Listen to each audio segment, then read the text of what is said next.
2021 is quickly shaping up to be the year of the strategy games. I really cannot think of any other genre that has near as many games slated for release.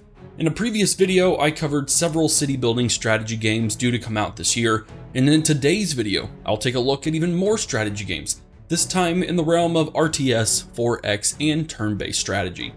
For this video, I've broken them up somewhat into a period of history that they belong in, starting with prehistory and far into the future, even a couple of what-ifs. As with any of these games, it is my hope to give each and every one some sort of love on my channels, be it a quick look and review on this YouTube channel or streams over on Twitch. Oh, and a quick note here. I just created a Let's Play channel called Havoc Plays, where I'll be porting all of my streams to, so head over there, give it a follow, but be warned, it is 100% a work in progress. So without further waiting, let's dive into 12 RTS, 4X, and turn-based strategy games to look out for in 2021. Starting off with a banger is HUMANKIND, developed by Amplitude Studios. This 4X turn-based strategy game takes you through the history of, well, humankind, where instead of picking one culture and riding on their backs through the whole thing, you choose a new culture every time you level up to the next era. 10 cultures per era and 6 eras total mean that by the end of the game, your civilization will be composed of 6 different cultures with a total of 60 civilizations for you to have chosen from.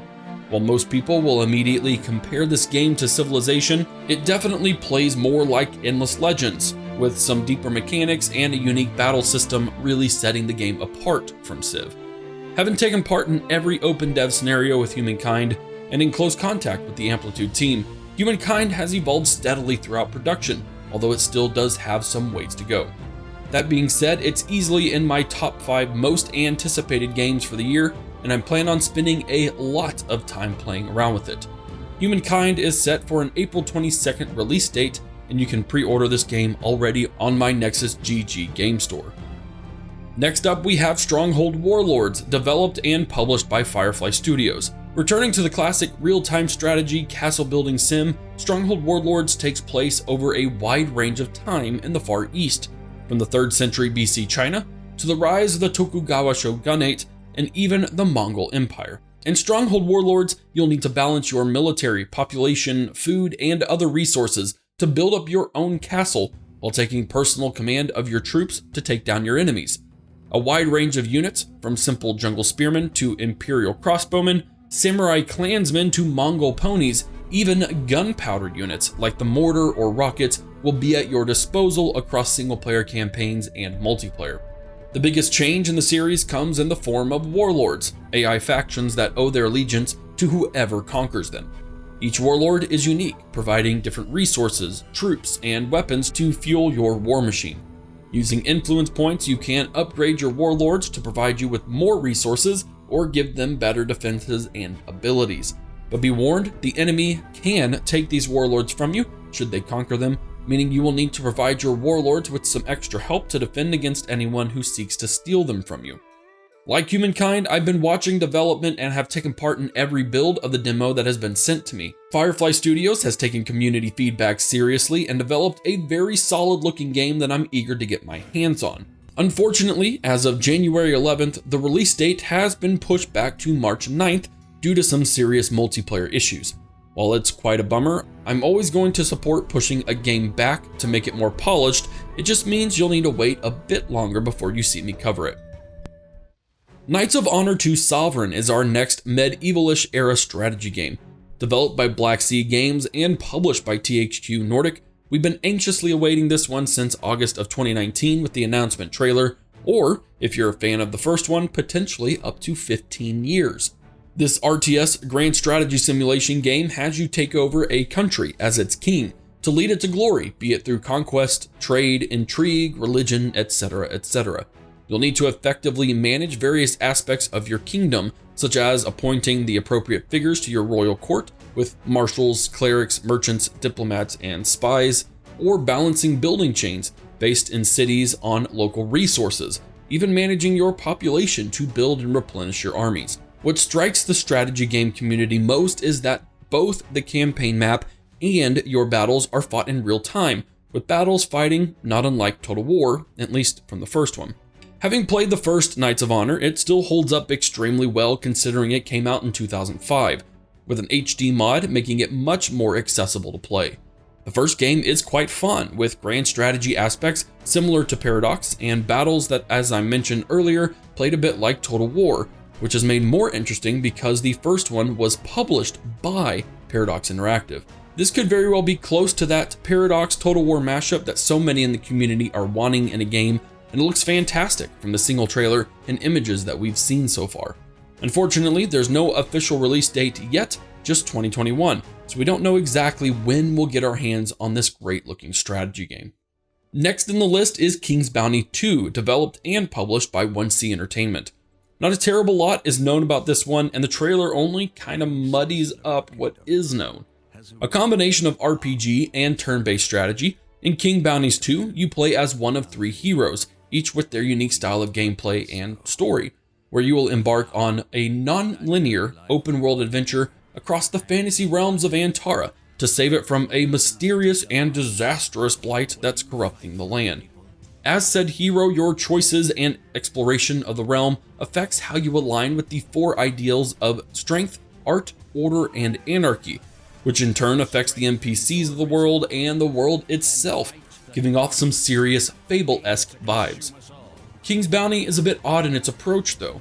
Anytime not in battle, you take a third-person RPG perspective, picking up quests, exploring the wilderness, and interacting with the local populations. Once you engage in battle, however, this perspective shifts to a hex grid turn-based tactical combat, where you'll have unique squads of humans, elves, trolls, and other creatures at your disposal, with tactical depth and the use of landscape helping you to win. We haven't seen anything outside of the initial trailer, and again, it goes from realism to weird fantasy extremely quick without much context or anything of the sort. This one is strange, but I'm still oddly looking forward to testing it out simply to see how the mix of RPG and strategy come together. King's Bounty 2 is slated for release sometime in 2021. The last of the medieval era and earlier games on this list, MANOR by far has my most attention and hype. No pressure to the developer. The developer is a single person, Slavic Magic, and has been working on the game since 2017. MANOR started out almost as a simple medieval city builder simulation game with even simpler levels of Total War style combat, yet has drastically evolved into something far greater. This RTS city builder RTS battle game is inspired by the 11th to 15th century Europe, although taking place in, at least for now, a non-specific area of the world. Slavic's insistence on a realistic setting means a focus on gridless organic city building that is motivated by the historical growth and development of nearly all medieval towns and villages. A persistent multi-resource economy, region-based expansion, and customization in a wide range of village life options will bring about specialized areas that focus on the production and/or export of goods that all take part in that consistent market economy. These specializations are a great way to keep the game interesting and moving forward, yet it might also attract the eyes of others who'd like to take it. That's where combat comes in, and I won't go into specific details on it simply because it is currently ever changing to add new features and refine those that are already set in the game. Multiple tiers of troops, upgradable weapons, selective training, and advanced military tactics are just a few of those super broad areas that MANOR is currently digging into. I am grossly overgeneralizing everything in this game, but if you'd like to see a slightly older overview of the game, check out my video on it at the top right hand corner. The MANOR Discord is incredibly active, and Slavic Magic has done a superb job of filtering through comments and suggestions to make the game the best that it can. This one also doesn't have a specific release date, and it's not even guaranteed to release this year, but it is the hope, I believe, that the game will release in 2021, albeit into early access. It's time to move straight into the present-ish with TERRA INVICTA.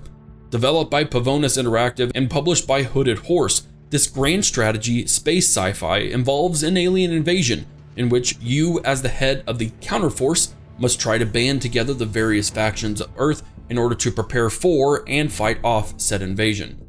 You'll need to recruit your own council of politicians, scientists, and operatives to engage the ever-changing geopolitical scene, explore the massive and dynamic model of our own solar system, industrializing space, and eventually designing your own fleet to take the real-time 3D tactical battles to the enemy. An extremely successful Kickstarter campaign will allow the game to present several new scenarios on release as well, from a Cold War era start date to one in which we've already colonized the solar system before the alien invasion even starts.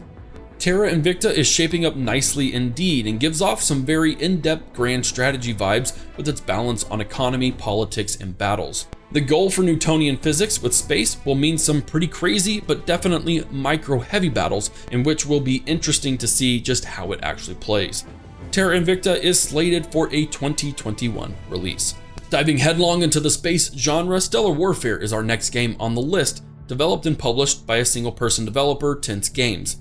Not a terrible amount of information is shown from this space real-time strategy game, but it does appear to have revolved around building a mobile ship base that will act as your primary source for an economy, with buildings ranging from power plants, refineries, and defenses to ensure that you can keep that economy running smoothly.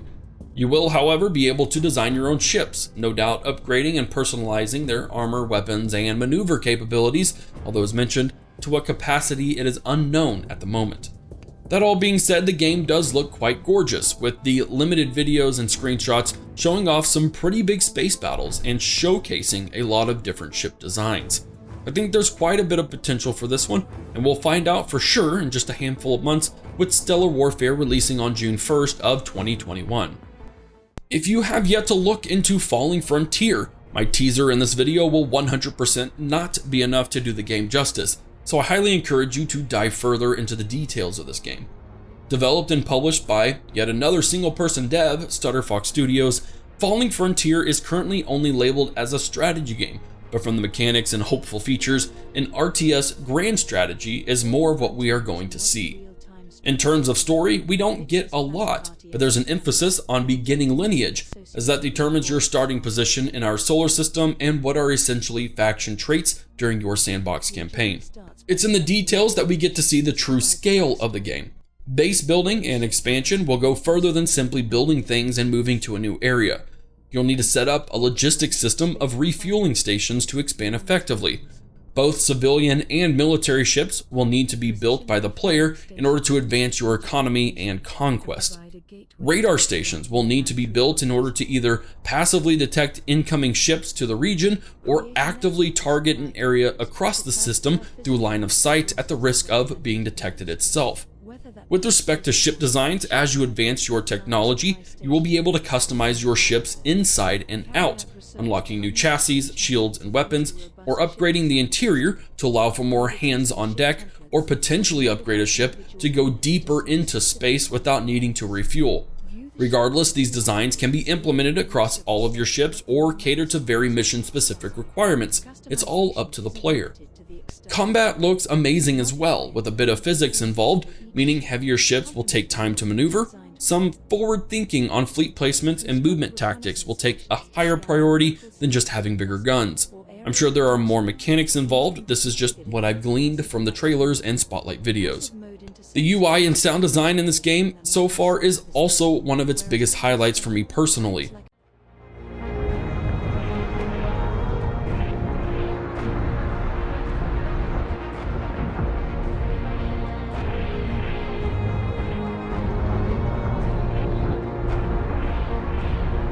I tend to get pretty hot and bothered over both, so in watching the development of this game, seeing that both of these areas are extremely well fleshed out will go a long way in my book. In terms of space strategy games, this is the one I'm most looking forward to, but with no early access release date aside from the year 2021, there's no telling just when I'll be able to get my hands on it. If you've ever thought how a Crusader Kings style of game might work in space, then Alliance of the Sacred Sons might be the game for you. This 5X grand strategy RPG game has you personally as the head of a house of an already established futuristic empire, not as some ominous overlord in the shadows, but as a physically represented person in the game, where when you personally die, the game is over. There are no dynasties in this game. You only get one shot. Do not miss your chance to blow. This opportunity comes once in a lifetime. Alliance of the Sun is really digging into the RPG genre while maintaining most of the traditional 4X strategy through its mechanics. Your level of power determines how much you can control. Too low and you'll be an emperor in name only, with very little ability to affect your empire. You'll need to develop relationships with barons, diplomats, and imperial houses to conduct business, politics, and improve your economy. Each of these characters also have their own objectives, so you need to dust off your intrigue skills to make it large in this game. Alliance of the Sacred Sun is looking pretty dang ambitious, and while the art style isn't anything to be in awe of, it's going to be the mechanic combination of RPG elements and strategy that'll really determine how functional it is. A release date hasn't been confirmed, but I'm hopeful that we'll see a 2021 release date. Star Dynasties shares a whole host of mechanics that Alliance of the Sacred Sun has, but is altogether a much different game, and quite honestly, probably falls more along the Crusader Kings line in general. Developed by Poly Games and published by Iceberg Interactive, the premise behind the game was that Earth was destroyed through an event not made known, and with humanity just starting to conquer the universe, being cut off from the motherland left colony stranded and alone amidst the cosmos. Fast forward a century or more, and what has developed is a rudimentary galactic feudal system of houses and empires, of which you are the head of a prominent faction. More of a narrative strategy game. You will need to first secure the legacy of your own dynasty, where your future generations will be set up to rule, then deal with the numerous aspects of politics and intrigue. What really piqued my interest is the turn-based aspect of this game. Each turn represents 6 months in the game, but rather than do anything and everything you can in that turn, you as the leader have a certain number of action points, very similar to any D&D style game. How many action points and what actions will cost are of course not revealed at the moment, but the fact that you have a limited number of operations to do in any given turn really brings both your own mortality into perspective, but means that you'll need to prioritize what you do and forward think just a bit, which is always something I enjoy doing in any strategy game. Iceberg has a pretty solid reputation in publishing space games, so I'm really looking forward to seeing what Star Dynasty has to offer with the release date sometime in 2021. In my time playing strategy games, I've always wanted an RTS game centered around Starship Troopers. After all, who wouldn't want to squash a bunch of bugs, and who honestly wants to live forever? Developed by the Artistocrats and published by Slitherine, TERRAN Command puts you in command of the mobile infantry, where you'll be fighting against an enemy bent on destroying humanity, the Arachnids. As the head of the mobile infantry, it will be your job to strike a balance between tactical superiority and strength in numbers as you build, develop, and control your armies. Featuring a story-driven campaign on the desert planet of Qualasha, you'll have to figure out how to combat a near limitless foe by setting up your troops on high grounds and focusing on choke points to negate their numbers. TERRAN will play. As the campaign progresses, you'll also gain access to dozens of unit types and upgrades as technologies are unlocked, creating a more efficient and destructive force to fight the bugs. Slitherine has some of the best tactical war games on the market, even if they're at the expense of current graphics and easy to understand user interfaces. That being said, TERRAN Command is looking pretty dang decent in its current state, and I'd love to see how the base building and tactics work within it, considering the massive bug threat. TERRAN Command was due to release in 2020, but has been pushed back into 2021 with an unspecified release date. First, let me say this right off the bat. No, I do not know for sure that Warhammer 3 is coming out in 2021. However, Warhammer 2 released 3.5 years ago in September of 2017, and with only one more confirmed DLC left for the game, no doubt coming in Q1 or Q2 of this year, an announcement and or release to wrap up 2021 has a pretty high chance of happening in my opinion. The third and final game in the Warhammer series for Total War, in Warhammer 3 we could be looking to see the last major piece of the Warhammer world map, with factions like the Chaos Dwarves, Kislev, and the Ogre Kingdoms to name a few possible on release. With 3 years of regular DLCs from Warhammer 2 being incredibly successful, we could easily see the same DLC model for Warhammer 3, meaning both new factions and additions to ones already released. Again, Warhammer 3 is in no way confirmed for this year. but Warhammer 2 is definitely reaching the end of its active development life cycle, and it would be smart on the part of Creative Assembly to ride that Warhammer 2 wave directly into a Warhammer 3 announcement trailer in Q2 for a release in Q4 of 2021. This one's even more far-fetched than Warhammer 3, but I gotta put Medieval 3 announcement trailer in this video. It's pretty simple as to why. Total War Attila was our last major, purely historical release in the Total War series. Some of you may say, well, what about Three Kingdoms? To which I'd say that's 100% still fantasy, with just a historical mode tacked onto it. Total War Attila released in February of 2015, meaning the historical community hasn't seen a major title release in nearly 6 years, with a near constant release of fantasy games and DLCs to replace it. Now, I'm not dissing the fantasy community in any way, and it really has been the most financially successful series for Creative Assembly, and I cannot blame them for focusing so much on it. That being said, we historical gamers need our historical-only Total War games, and Medieval 3 looks to be the most likely of all of them. Now, I 100% do not expect to see a Medieval 3 release in 2021. That's reserved for, as mentioned, Total War Warhammer 3. However, I don't think it's outside the realm of possibility to at least get a trailer in Q3 or Q4 of 2021. God, I hope so. Anyways, I threw this one in for fun, so don't bank on it in any way possible. Although if you're watching CA, please give us something, please. That'll be all for my 2021 RTS, 4X, and turn-based strategy games. Hope you enjoyed the video. If you did, be sure to give it the old thumbs up and comment down below with games you're most excited for, or ones that you maybe didn't know existed until this video. Comments, regardless of the contents, help the YouTube algorithm god see this video, so you can totally just say, this is a comment, and that'll suffice for me. I don't much care as long as it's nice. Thanks for watching, everyone. Be sure to sub to the channel, as 2021 has so many strategy games to cover. This is Havoc, and I will see you all in the next video.